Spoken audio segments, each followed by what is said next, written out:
सुप्रभातम छात्राः, कैसे हो? आशा से स्वस्थाः कुशलाः च भविष्यन्ति। हमने आपको अष्टम पाठ तक आपका रिवीजन करवाया था और अष्टम पाठ तक हमने पाठ आपको करवाए थे। अब जो मिड टर्म्स एग्जाम हुए हैं उनकी हम हल करते हैं, उनकी आपकी कहाँ कहाँ गलतियां हैं वो आपको बताते हैं कि पेपर में आपने कहाँ क्या गलती की। हल्की सी गलती में आपके, क्योंकि 2 मार्क्स का एक प्रश्न था, तो आपने उसमें गलतियां क्या की हैं वो हम आपको आज बताएंगे। तो देखिए, मिड टर्म्स एग्जाम इसको हल करेंगे हम। तो देखिएगा, पहले हमने आपको शब्दार्थ दिए थे, ठीक है। तो पहला शब्दार्थ देखिए, भार्या इति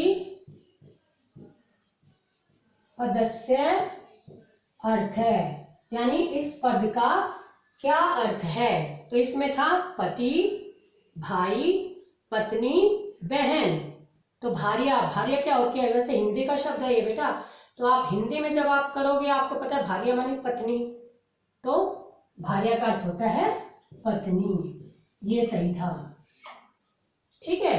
सेकंड, सत, सत का इति पदस्य अर्थ है सत, दुष्ट, सज्जन, नीच, अधम। तो देखिए, दुष्ट व्यक्ति होता है, और सत जब स लग जाता है, सु लग जाता है, सुपुत्र है, अच्छा पुत्र, कुपुत्र है, बुरा पुत्र। तो स लग जाता है सहित, तो अच्छा होता है ये। तो क्या आ जाएगा? सत मानी सज्जन। तो सत मानी सज्जन। थर्ड, चटका, चटका इति पदस्य अर्थ है चटका, चटका का चिड़िया, तोता, चूहा, बंदर। तो आप चटका, चटका मानी आपके चैप्टर में है, चटका मानी चिड़िया, क्योंकि ये तो चिड़िया चटका वाला शब्द तो आपने 6th 7th में भी पढ़ा है, 6th 7th में भी आया है, चटका मानी चिड़िया। गलित है इति पदस्य अर्थ है गलित है। वैसे तो ये शब्द से ही अंडरस्टूड है, फिर भी देखिएगा, आ गया, गला हुआ, बेकार, चला गया। तो गलित, गलित मानी गला हुआ, क्योंकि ये शब्दार्थ सब पाठों में से होते हैं। यदि आप पाठ अच्छे से सुनते हो, याद करते हो, तो आपको बिल्कुल भी शब्दार्थों में कठिनाई नहीं आएगी। तो गलित, गलित मानी गला हुआ, तो गलित मानी गला हुआ।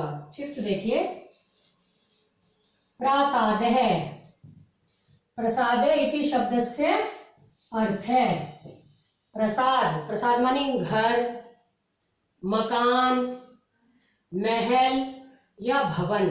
तो राज प्रसाद, राज महल, प्रसाद अर्थ होता है ना, तो महल। तो इसमें प्रसाद है, प्रसाद का अर्थ है महल, प्रसाद का अर्थ है महल। ये आपके शब्दार्थ थे जो हमने आपको बताया कि भार्या मानी पत्नी, सत मानी सज्जन, चटका मानी चिड़िया, गलित मानी गला हुआ, और प्रसाद मानी महल। अब आगे देखिए, 5th क्वेश्चन। बेटा अगर समझ के हम करेंगे और जिन्होंने पाठों को अच्छे से पढ़ा है और अच्छे से याद किया है उन्हें, तो उनके 80 मार्क्स आ रहे हैं, लेकिन जिन्होंने पढ़ा नहीं, देखा नहीं, तो उनका गलत हुआ है। तो 6th क्वेश्चन, सुख जमा अर्थी, और इसका है संधि। हमें इसको मिलाना, यानी इसकी संधि करनी है, सुख जमा अर्थी। तो क्या? ए जमा ए बराबर आ, दीर्घ संधि है ये, ए जमा ए बराबर आ, तो क्या बन जाएगा? सुखार्थी। तो क्या बन जाएगा? सुखार्थी। ऐसे ही 7 इति जमा आदि, इसकी भी संधि करनी है हमें। तो इति ई जमा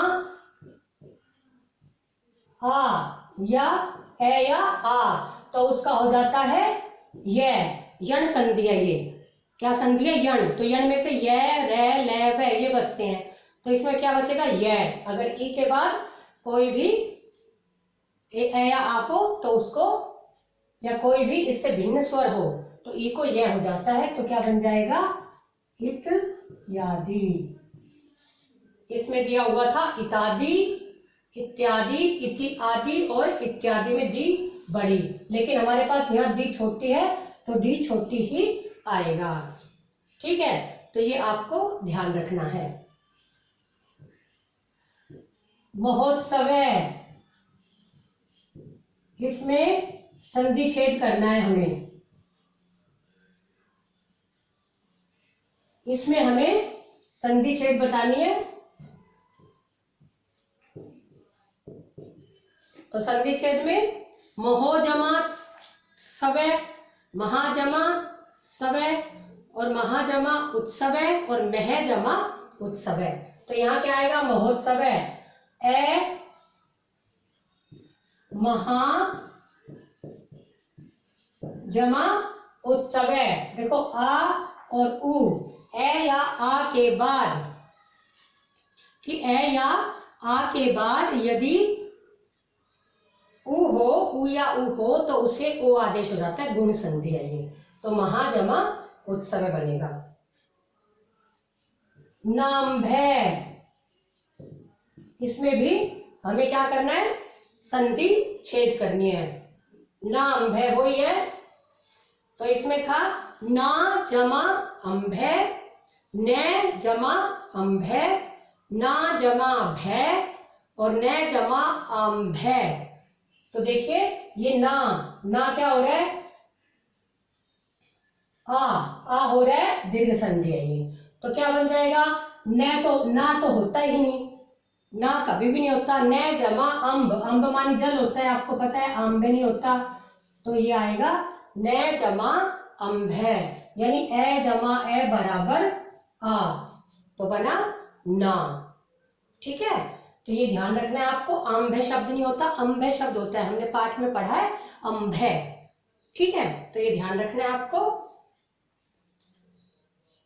क्वेश्चन नंबर 10, प्रश्न निर्माण। वाणी सत्येन शोभते। तो देखिए वाणी सत्येन, वाणी सत्य से सुशोभित होती है। तो किससे सुशोभित होती है? सत्य से। अब ये सत्य शब्द क्या है? नपुंसकलिंग है। तो हमें क्या करना है? इसमें था किम, कै, केन, कदा। तो वाणी किम मानी क्या, कै मानी कौन और केन मानी किससे और कदा मानी कब। तो हमें पहले इन प्रश्नवाचक जो शब्द हैं इनका हमें अर्थ पता होना चाहिए। ठीक है, तो जो भी हम वाक्य है उसकी पहले प्रश्नवाचक इसको वाक्य बनाएंगे कि वाणी किससे सुशोभित होती है।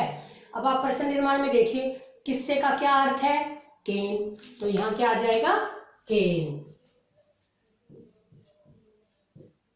यहाँ इसका उत्तर आ जाएगा केन।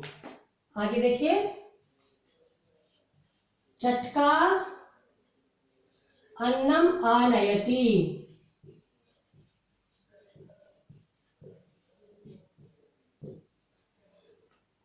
चटका अन्नम आनयति, चिड़िया अन्न लाती है। अब इस पर जाएगा कौन अन्न लाती है। कौन लाती है? चिड़िया। तो हमें कौन का अर्थ देखना है। अब देखिए यहाँ कै, का, कया। अब देखिए यहाँ कै मानी कौन, का मानी भी कौन और कहा मानी भी कौन और कया मानी किससे, स्त्रीलिंग है। तो अभी हमें देखो पहले ये देखो चटका, चट का क्या है, चिड़िया। ये कौन सा लिंग है, स्त्रीलिंग। ठीक है, तो हमें अब स्त्रीलिंग छांटना है। इसमें है कै, का और कया। तो इसमें 2 का दे रखे हैं। अब आपको ये भी ध्यान रखना है कि इसमें से का कौन सा आएगा। देखिए ये का के, कहा, लता, लते, लताहा, आकारांत है, तो वैसे भी स्त्रीलिंग है ये। तो आप देखिए का एक वचन है ये, और ये है बहुवचन। ठीक है, तो आपको अब देखना है यहाँ कि इसमें विसर्ग आ रहा है क्या। इसमें विसर्ग नहीं आ रहा, इसलिए आपको का, ये उत्तर आएगा का। क्या उत्तर आएगा, ये वाला का, क्योंकि ये एक वचन है चिड़िया। इसमें विसर्ग होता तो ये आ जाता कहा। ठीक है, तो आपको ये प्रश्न निर्माण सोच करके ध्यान से करने पड़ेंगे, अन्यथा ये आपका नहीं तो गलत आएंगे।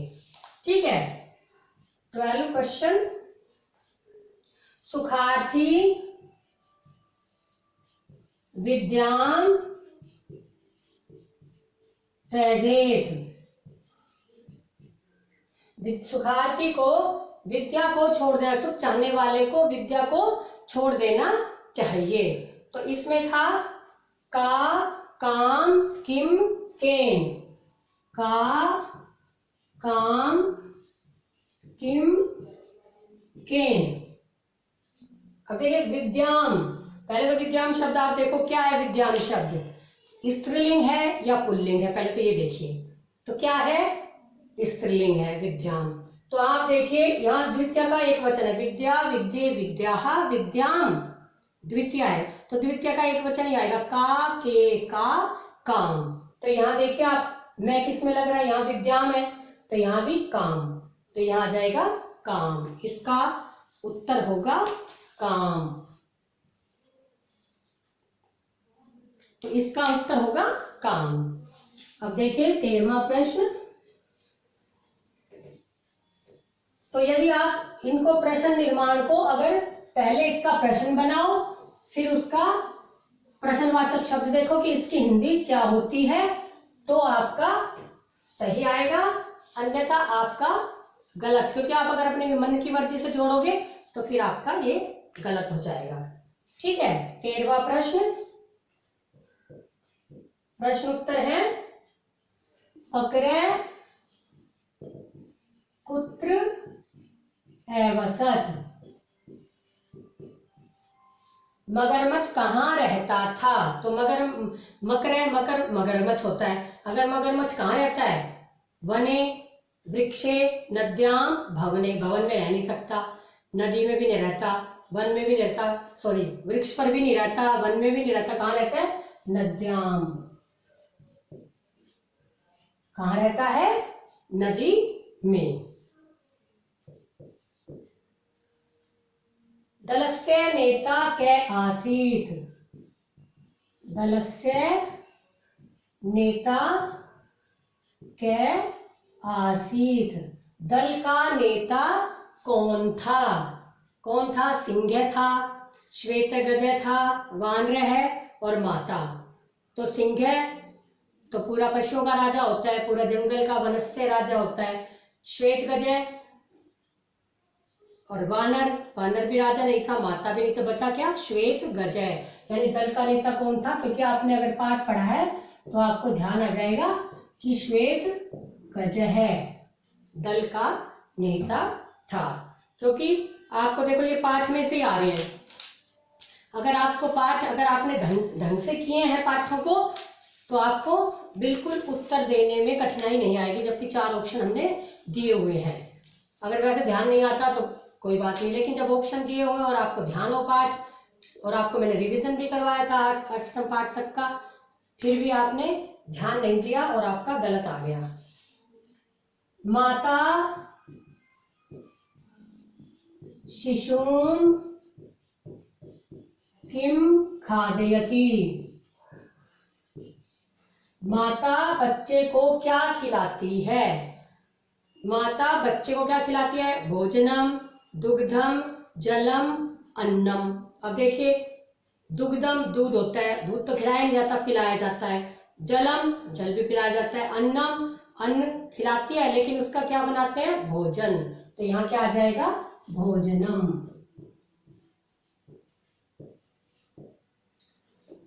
क्या आ जाएगा, भोजनम, भोजन खिलाती है। सृष्टि केन शोभते, सृष्टि किससे सुशोभित होती है, किससे सुशोभित होती है सृष्टि, इसमें दिया हुआ है शशिना सत्येन सूर्येन सदाचरेन। तो देखिए, शशिना चंद्रमा से, सत्येन सत्य से, सूर्येन सूर्य से, और सदाचरेन अच्छे आचरण से। तो सृष्टि, ये पूरी सृष्टि, पूरा जो राष्ट्र है, पूरा देश है, जो पूरा विश्व है, जो ये सृष्टि है पूरी, जो रचना है भगवान की, ये किससे सुशोभित होती है, किससे होती है, सूर्येन, सूर्य से, क्योंकि सूर्य हर जगह उदय होता है और इससे ही सृष्टि सुशोभित होती है। तो क्या आ जाएगा, सूर्येन।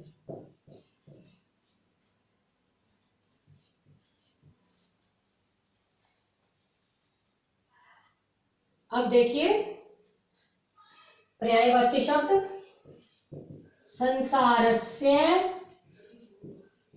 इति पर्याय। संसार का पर्यायवाची शब्द क्या बनेगा, विश्वस्य, गहनम, भूमि, अधुना। तो संसार क्या होता है, पूरा विश्व, संसार। तो यहाँ क्या आ जाएगा, विश्वस्य।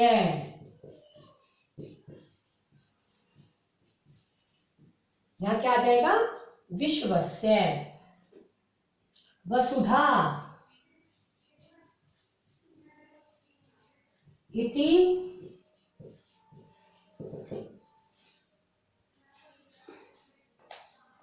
पद का पर्याय है नभः, सूर्य, भूमि, शशि। अब आपको पहले इसका याद होना चाहिए कि वसुधा मानी क्या होती है। वसुधा मानी धरती, भूमि, पृथ्वी, ठीक है। तो इसका आ जाएगा नभः आकाश, सूर्य सूर्य, शशि चंद्रमा। तो बचा क्या, भूमि। तो वसुधा का पर्याय क्या बचेगा, बनेगा भूमि, ठीक है, या पृथ्वी। लेकिन यह भूमि दे रखा है तो भूमि, अगर पृथ्वी होता तो पृथ्वी। जननीम इति पदस्य पर्याय। जननीम, इस पद का पर्याय गहनम, मातरम, पितरम, स्वसा। देखो, गहनम, गहन गंभीर, मातरम माता को, पितरम पिता को, स्वसा बहन। तो यहाँ जननी, जननी, जन, जन माने उत्पन्न करने वाली। तो जन उत्पन्न करने वाली यानी उत्पन्न करने वाली जननी, माता। तो यहाँ क्या आ गया, गहनम, गहन से होता नहीं, गहराई, मातरम, तो जननी मानी माता।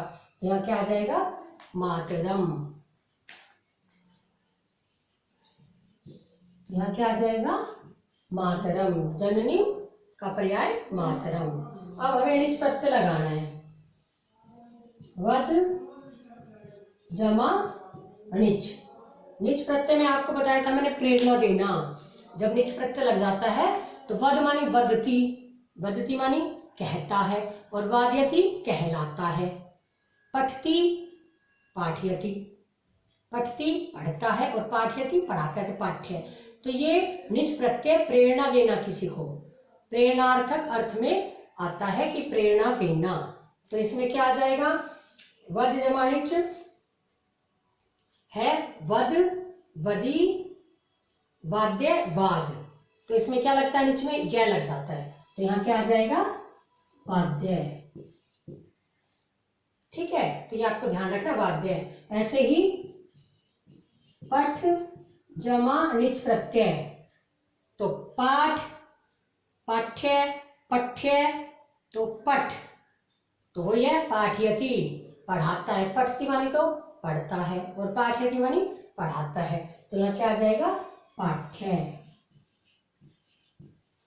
ये है आपके निच प्रत्यय, क्योंकि निच प्रत्यय प्रेरणा देने के अर्थ में प्रयोग किया जाता है, धातु में लगता है और धातु के कारण से ये प्रेरणा देता है। जैसे खादती, खादती खाता है और खाद्यति मानी खिलाती है या खिलाता है। तो ये आपको निच प्रत्यय ध्यान रखना है, प्रेरणार्थक के योग में आते हैं ये, और धातु के साथ इसका जो प्रेरणार्थक के लिए आता है वो निच प्रत्यय का प्रयोग उसमें किया जाता है। आपको पता है ना, प्रत्यय लगने से शब्द का थोड़ा सा अर्थ परिवर्तित हो जाता है। जैसे दृष्टवा देखकर, कर्तुम करने के लिए, द्रष्टुम देखने के लिए, तो अलग अलग प्रत्यय लग गए तो अलग अलग उसका अर्थ हो जाता है। ऐसे ही निच प्रत्यय लग जाता है तो खिलाकर, खाकर, ठीक है। अब देखिए 22वां, नेतु। इस पद में विभक्ति बतानी है हमें। तो आपको नेत्री का रूप याद है, प्रथमा है, षष्ठी है, सप्तमी है, चतुर्थी है। तो नेता, नेतारौ, नेतारे, नेतारम, नेतारौ, नेत्रिन, नेत्रा, नेत्रिभ्याम, नेत्रिभि, नेत्रे, नेत्रिभ्याम, नेत्रिभ्य, नेतु, नेत्रिभ्याम, नेत्रिभ्य, नेतु। अब नेतु 2 बार आ रहा है। आप कई बच्चों ने पूछा मैडम इससे पंचमी होती है, षष्ठी नहीं होती, लेकिन पंचमी षष्ठी दोनों में होती है नेतु, ठीक है ना, इसलिए मैंने दिया था कि आप कुछ सोचेंगे। तो इसमें क्या है, इसमें षष्ठी विभक्ति है। कौन सी भक्ति है यहाँ, षष्ठी, क्योंकि यहाँ पंचमी दी हुई नहीं है। जब पंचमी नहीं है तो छोड़ दो पंचमी, षष्ठी है, कोई ना कोई तो आपको मिलेगी। पिता, इति पदे वचनम। इस पद में वचन क्या है, इस पद में क्या वचन है, एक वचनम, द्विवचनम, बहुवचनम। 3 ही वचन होते हैं, एक वचन, द्विवचन और बहुवचन। तो आप पितरी का रूप ध्यान करो, पिता, पितरौ, पितृ। तो पिता एक वचनम है तो यहां आ जाएगा एक वचनम। ये आपका आंसर था, एक वचनम।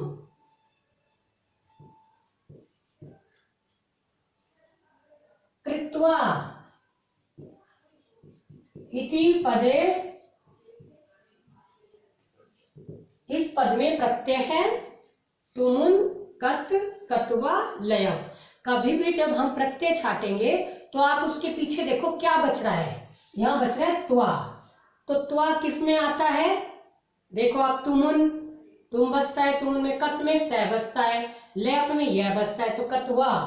तो कृत्वा में कौन सा प्रत्यय हो गया, कत्वा, क्योंकि कत्वा में से त्वा बसता है इसलिए ये कृत्वा बना, और इसमें कत्वा प्रत्यय लगा हुआ है। रचयितुम, इति पदे प्रत्यय। रचयितुम में प्रत्यय क्या है, वही है, कत्वा है, लयप है, अन्यर है, तुमुन है। तो आप देखिए इसमें क्या बच रहा है, तुम। तो यहां कौन सा प्रत्यय हुआ, तुमुन। तो यहां कौन सा प्रत्यय हुआ, तुमुन। तो इसमें त्वा था, कत्वा हो गया, तुम है तो तुमुन प्रत्यय हो गया। अब विशेषण विशेष्य, चटका, इति पदे विशेषणम। चिड़िया, चिड़िया कैसी थी, निर्दय, खिन्ना, काके, एशय।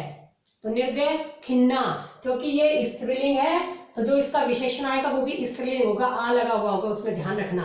तो क्या थी, दुखी थी, क्या थी वो, दुखी थी, इसलिए यहां क्या आ जाएगा, खिन्ना। क्या आएगा यहां, खिन्ना।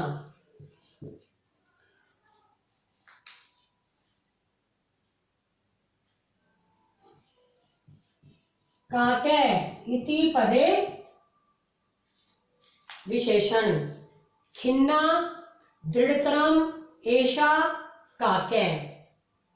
अब निर्दय, निर्दय को सॉरी, निर्दय, खिन्ना, दृढ़तम, एषा, निर्दय। अब कौवा कैसा था, अब बताओ आप, कौवा कैसा था, खिन्ना, खिन्ना तो स्त्रीलिंग है, और काक दृढ़तम था, मजबूत था, एषा, एषा भी स्त्रीलिंग है, तो बचा क्या, काके कैसा था, निर्दय।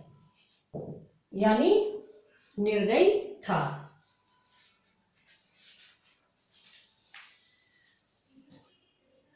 28वां प्रश्न, कै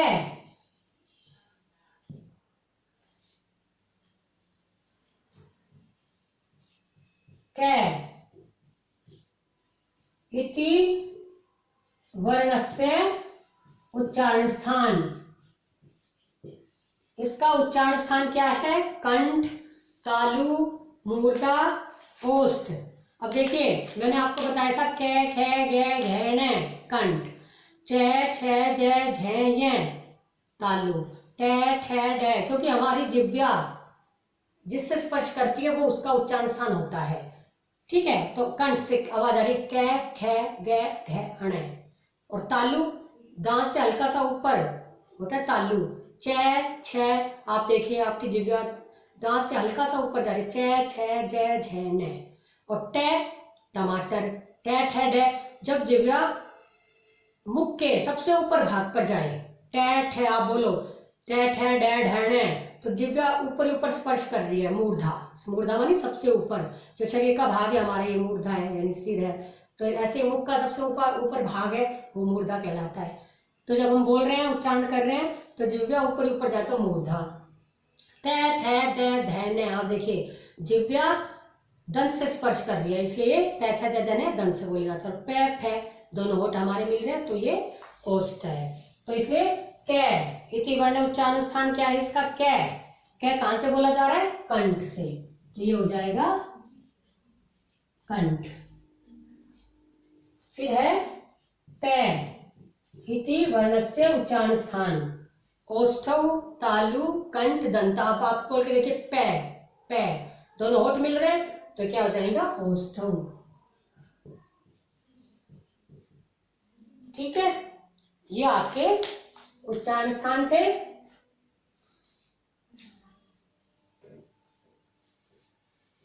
अब देखिए 30वां प्रश्न। आप थोड़ा सा इसको अगर पेपर को अगर थोड़ा सा समझ के करें तो आपके अच्छे मार्क्स आ सकते हैं। जिनके भी मार्क्स कटे हैं, जिन्होंने ठीक से किया है उनके तो आ रहे हैं अच्छे, और जिनकी गलतियां हैं थोड़ी सी, वो अगर आगे से अच्छे से करेंगे तो आ जाएगा। अब है दिक् इति अव्ययस्य अर्थ है। अवयव का अर्थ बताना है हमें, तो धिक्कार, कब, दिन, धोखा। तो दिक् से अपने आप ही पता चल रहा है, दिक् मानी धिक्कार, दिक् मानी धिक्कार है। ऊपरी इति अव्यव से अर्थ है, तो ऊपरी, ऊपरी का अर्थ क्या है? नीचे, ऊपर, बाहर, भीतर। तो ऊपरी, ऊपरी से अपने आप ही अंडरस्टूड है, ऊपरी मानी ऊपर, ऊपरी मानी ऊपर। खाली स्थान है पिता, खाली स्थान पितरे। अब आपको आपने ये याद किए हैं, पितरम, पितु, पितरौ, पिते। तो यह क्या आएगा? पिता, पितरौ, पितरे। तो यह क्या आ जाएगा? पितरौ।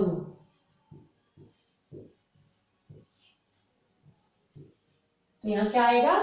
पितरौ। खाली स्थान पिबेताम, पिबेयु, क्योंकि आपके विधिलिंग का प्रयोग है ज्यादा, तो पिबे, पिब, पिबेत, पिबानी। तो यहां शुरू में ही है 33वां, पिबेत, पिबेताम, पिबेयु। तो यहां क्या आएगा? पिबेत। तो यहां क्या आ जाएगा? पिबेत। वयम खाली स्थान रक्षिष्यामे, हम खाली स्थान की रक्षा करेंगे। मातरम, पितरम, मातृभूमिम या मात्रा। तो हम किसकी रक्षा करेंगे? देश की रक्षा करते हैं। तो देश कौन है? हमारी मातृभूमि है हमारा, ठीक है ना। हम अपनी मातृभूमि की रक्षा करेंगे। तो यहां क्या आ जाएगा? मातृभूमिम। ये यहां इसको भरा है हमने मातृभूमि। से शुद्धम जलम खालिस्थान, खादेत पिबेत बहेत गच्छेत। तो आपको पता है शुद्धम, अगर मान लो आपको जल भी नहीं मिले तो आपको पता है शुद्ध जल जल ही होता है शुद्ध, तो भोजन तो शुद्ध होता ही है, इसमें कोई शक नहीं है। लेकिन शुद्ध शब्द किसके लिए आता है? जल के लिए, मतलब इसका विशेषण जल प्रयोग किया जाता है अधिकतर। भोजन करना चाहिए, सीधा भोजन लिख देते हैं क्योंकि भोजन तो शुद्ध होता ही है, ठीक है ना। तो इसलिए शुद्धम जलम, तो इसमें क्या था? खादेत पिबेत वहेत गच्छेत। खादेत खाना चाहिए, पिबेत पीना चाहिए, वहेत वहन करना चाहिए और गच्छेत जाना जाना चाहिए। तो इसमें यहाँ क्या लिखेंगे हम? जलम है तो जलम में क्या आ जाएगा? पिबेत।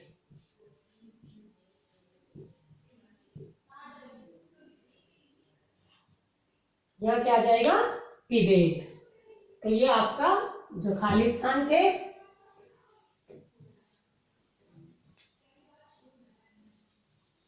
और देखिए हम 36वां प्रश्न,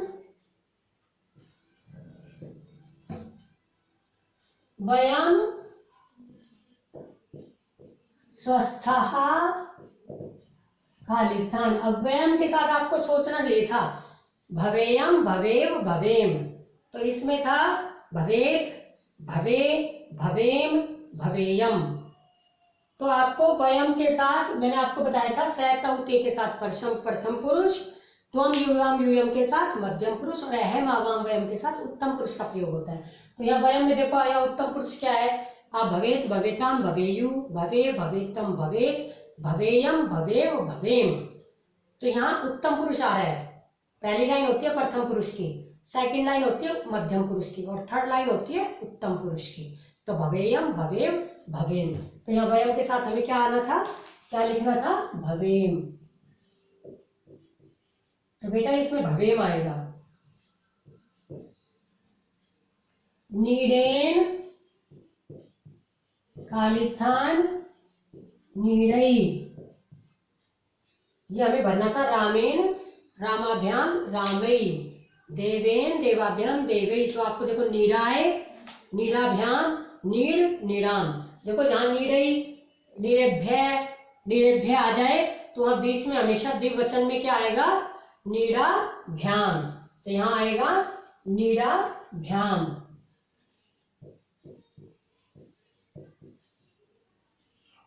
तो यहाँ आपको अंडरस्टूड होना चाहिए कि तृतीया होती है, तृतीया में भ्याम आता है बीच में हमेशा।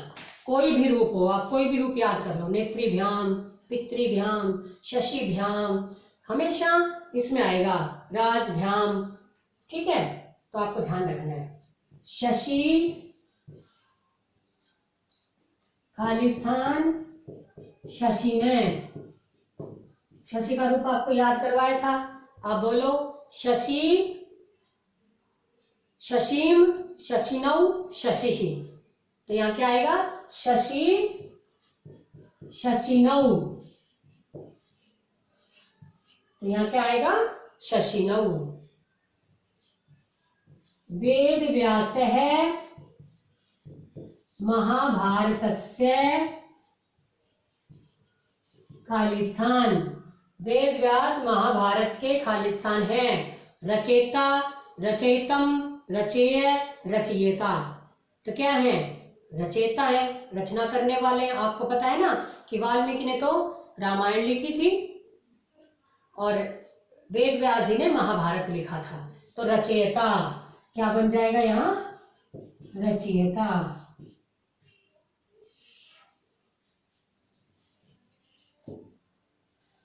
से सब कर्तव्यम खालिस्थान, गच्छेत पालियेत भवेत वदेत, कि उसे अपने कर्तव्य का क्या करना चाहिए? अंडरस्टूड है, पालन करना चाहिए। तो यहाँ क्या आ जाएगा? पालियेत, ठीक है। ये हमने आपको मिड टर्म से जो एग्जाम हुआ था उसको आपको हल करवाया है आगे से आप जब भी एग्जाम दे तब आप ध्यान से इसको सोच के समझ के करें, ताकि आपका इसमें अशुद्धि ना हो, गलतियां ना हो, ताकि आपके नंबर ना कट सके, यानी मार्क्स ना कटे। ठीक है, इसमें भी कोई आपको दिक्कत आएगी, प्रॉब्लम किस समझ में नहीं आया, तो हम लाइव क्लास में डिस्कस करेंगे।